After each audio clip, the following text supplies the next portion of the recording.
Hi friends, ఈరోజు yesterday already DOP exam calendar గురించి discuss చేశాం కదా. ఈరోజు postal assistant, sorting assistant syllabus గురించి డిస్కస్ చేద్దామని చెప్పాను కదా. Assistant, sorting assistant syllabus 2025. ఇందులో 100 క్వశ్చన్స్ ఉంటాయి. ఈచ్ క్యారీ 1 మార్క్ అండ్ 100 మార్క్స్కి. టైం వచ్చి 2 hours. ఇందులో paper 1 part A, part B, అలాగే పేపర్ 2 ఉంది. అంతకుముందు ఇంకో పేపర్ కూడా ఉన్నింది. అందులో లోకల్ లాంగ్వేజ్ ఉన్నింది, లెటర్ రైటింగ్, అలాగే English to Telugu. Local language మనం ఏదైతే సెలెక్ట్ చేస్తామో దానికి రిలేటెడ్ మీనింగ్స్ అవన్నీ ఉన్నాయి. ఆ పేపర్ని రీసెంట్గా డిలీట్ చేశారు కాబట్టి ఇప్పుడు పేపర్ 1, పేపర్ 2 మాత్రమే ఉన్నాయి.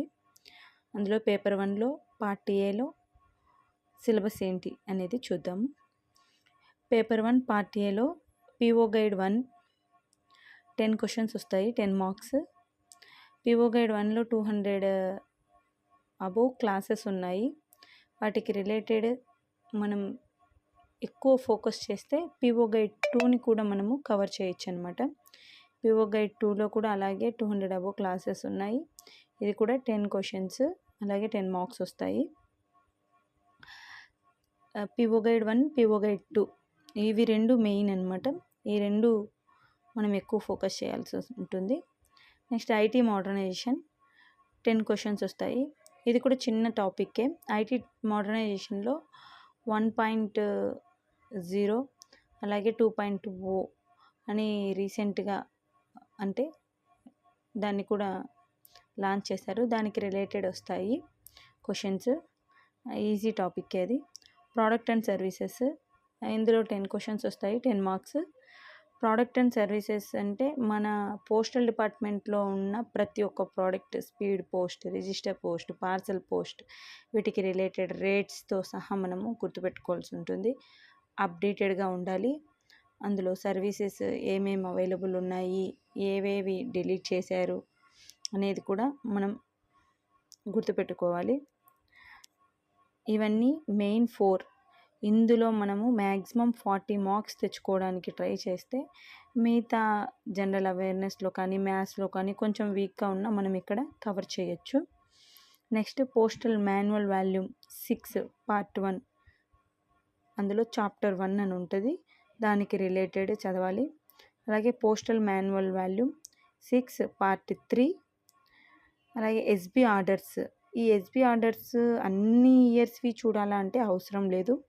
31 డిసెంబర్ వరకు మనం 2025లో ఎగ్జామ్ రాస్తాం కాబట్టి 31 డిసెంబర్ 2024 వరకు ఎస్బి ఆర్డర్స్ ఏమేమి ఇష్యూ చేశారో అవన్నీ చదువుకుంటే చాలు.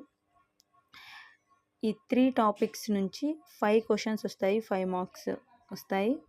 కాబట్టి దీని మీద మరీ ఎక్కువ ఫోకస్ చేయకుండా చూసుకుంటే చాలు.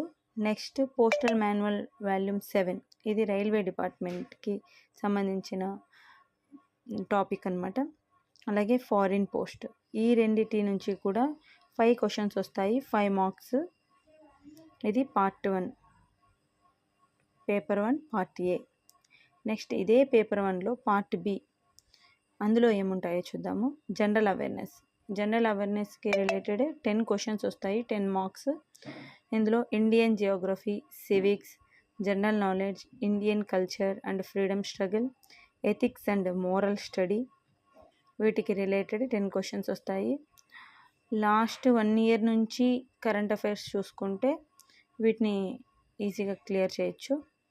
నెక్స్ట్ మ్యాథ్స్ రిలేటెడ్కి బేసిక్ టైప్లోనే వస్తాయి. మరీ బేసిక్ కాదు, మరీ హై లెవెల్ మ్యాథ్స్ ఉండదు. ఇందులో 20 క్వశ్చన్స్ వస్తాయి, 20 మార్క్స్.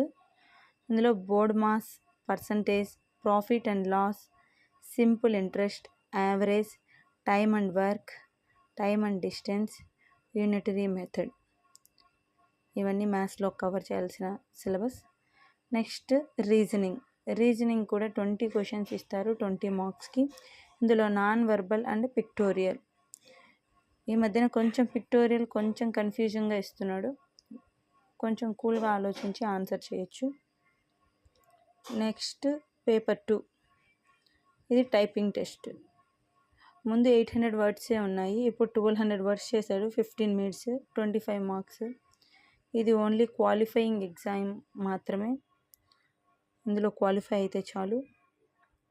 కానీ లైట్గా తీసుకోకండి, చాలామందికి అది ఎఫెక్ట్ కూడా అయ్యింది. మెయిన్ మనము paper 1 part A part below maximum marks score చేయడానికి చూడాలి. మనకి పోస్ట్ కన్ఫామ్గా కావాలంటే 80-85 అబో వచ్చేటట్టు చూసుకోవాలి. పేపర్ టఫ్గా ఉన్నప్పుడు 80-85 ఓకే, ఈజీగా ఉన్నప్పుడు దానికి మించి స్కోర్ చేయాల్సి ఉంటుంది. ఓకే, ఈ వీడియోలో మీకు సిలబస్ గురించి ఎక్స్ప్లెయిన్ చేశాను కదా,